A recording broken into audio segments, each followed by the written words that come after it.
O realismo nas obras é um dos pilares da comunicação entre o espectador e a história contada. Uma história precisa ser coerente. Quando o mundo e os personagens parecem agir de forma falsa, a história fica sem graça. Os personagens precisam ter consequências e atitudes reais, então as obras usam fatores reais para enriquecer a história. Quando esses recursos são bem usados, eles tornam a história palpável. Se você fosse ignorar boa, se não toda a fantasia presente numa história, ela seria uma história sobre a vida real. Certos temas em certas histórias, mesmo que totalmente fictícias, tornam tudo real até demais. Criamos uma conexão com a história porque sentimos, vivemos ou conhecemos o impacto de algum tema retratado. Então se acomoda, relaxa e vem com o Gyro, porque hoje vamos nos aproximar do futurismo assustador de Cyberpunk Edgerunners.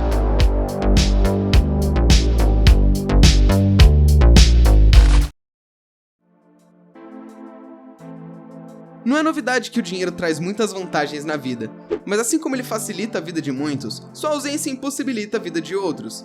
Dependemos do dinheiro e nossa classe social define inúmeros, se não quase todos os fatores na nossa vida.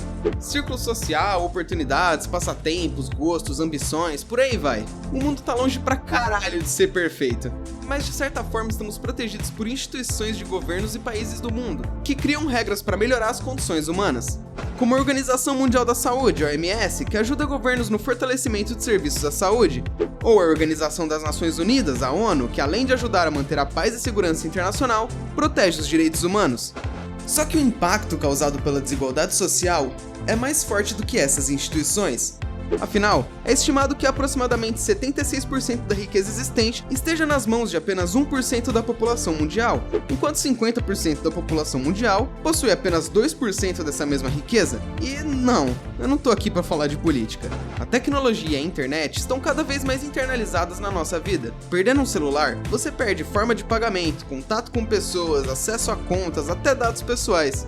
Agora vamos trocar de cenário. O ano é 2077. A tecnologia cresceu sem parar e se integrou com a biologia do ser humano. As instituições de governos e os governos foram substituídos por megacorporações que não se importam nem um pouco com as necessidades e direitos humanos. E o dinheiro é mais necessário do que nunca. Hoje, as empresas tentam nos convencer de que precisamos comprar certas coisas para vivermos bem. Mas e se essas empresas pudessem garantir que vamos ter que comprar essas coisas para vivermos bem? Conheça David Martinez. Ele tá precisando de uma atualização de software para poder estudar. Nesse mundo, as atualizações se mostram necessárias e frequentes para que muitas coisas possam funcionar corretamente. E sim, todas elas são pagas. Com David no caminho da escola, vemos que Night City é tipo São Paulo, só que com LED. Gente viciada, treta, acidente, lixo pra todo lado, todos os problemas que existem em grandes cidades e são muito agravados pelas condições do mundo. Em Cyberpunk, as pessoas mais ricas vivem na Lua, ou seja, mesmo você sendo muito rico na Terra, você ainda é pobre comparado a quem mora na Lua. Mas voltando pra Terra, David e sua mãe não têm uma vida fácil, mas até que vivem bem. David estuda em uma boa escola, sua mãe é funcionária pública, e mesmo meio no aperto eles podem pagar a atualização. Mas acontece que o David tenta conseguir uma versão clandestina desse software para poupar o bolso da mãe, e ele quase fode com tudo. Agora o custo da atualização de software é muito maior pelos danos causados à escola com o software clandestino. E a popularidade do David fica mais baixa do que já é, sendo o aluno menos afortunado de sua turma. David estuda na escola de Arasaka. Arasaka é uma das megacorporações que mandam no mundo, e obviamente a escola deles é a melhor. E bom, depois de tomar um esporro da escola, ele sai de lá com sua mãe, mas eles são pegos em meio a um ataque de mercenários que atiram pelo carro dos Martinez, como se não existissem pessoas no carro. Assim, um grave acidente acontece. E como se já não bastasse o descaso dos mercenários com a vida dos outros, David também sofre com o descaso dos socorristas, já que tanto David quanto sua mãe não são clientes, então eles são ignorados e só são resgatados pelas ambulâncias públicas, que, ufa, depois de muito tempo conseguem resgatar os dois. A mãe do David, em um estado grave, passa por uma cirurgia de risco, mas fica estável. David só precisa pagar pelos tratamentos e a vida continua. Então ele tenta vender tudo que pode para custear esse caos. E acaba encontrando um Sandevistan. Um Sandevistan é um implante militar absurdamente caro e poderoso, o que é muito estranho, mas o David nem repara nisso. Afinal, ele precisa salvar sua mãe e precisa do dinheiro. Só que de um dia pro outro, o estado da mãe do David piora e as máquinas ligadas a ela são desligadas porque ela já tá há muito tempo lá e não tinha direito a mais horas sem ter um plano. Então só ligam pra passar o recado pro David e pedem pra ele ir buscar o que restou de sua querida mãe. E agora ele tá sozinho nessa cidade cruel, onde o dinheiro é soberano. Daqui pra frente é só pra trás. A vida de David foi completamente desfigurada. A entrada de sua casa fica bloqueada por não pagar o aluguel. Eletrodomésticos precisam de atualização. David não trabalha, tudo tá desmoronando. Até que ele se lembra do dispositivo militar que encontrou em casa. E ao invés de vender, ele chuta o balde e decide instalar esse implante em si mesmo. E assim, nasce um mercenário. Fruto da violência, imoralidade e ganância. Mas tem um risco. Esses implantes podem te fazer surtar. Literalmente. A cyberpsicose é uma consequência do uso de muitos implantes eletrônicos. Você sai matando tudo que vê pela frente. A sua mente não aguenta o poder de processamento do implante e perde o controle. Isso consegue ser bem assustador.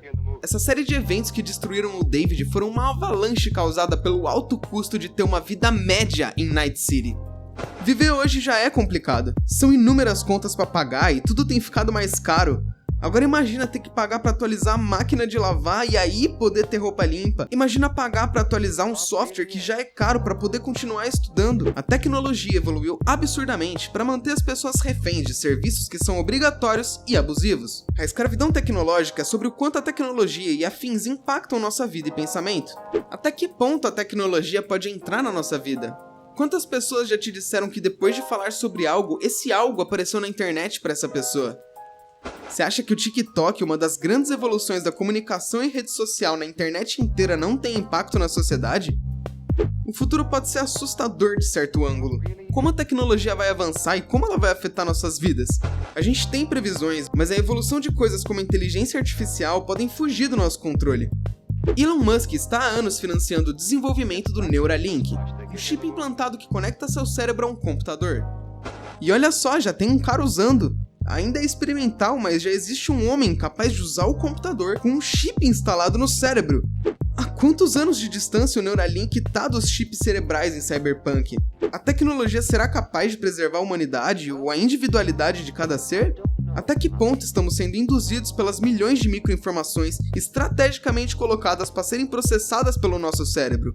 A temática Cyberpunk gira em torno da falta de moralidade em um mundo controlado por megacorporações. E isso é muito palpável. O anime tem críticas que funcionam no próprio universo e no nosso mundo. O dinheiro manda e as vantagens para os mais ricos são visíveis. A fantasia nos distancia de uma realidade parecida.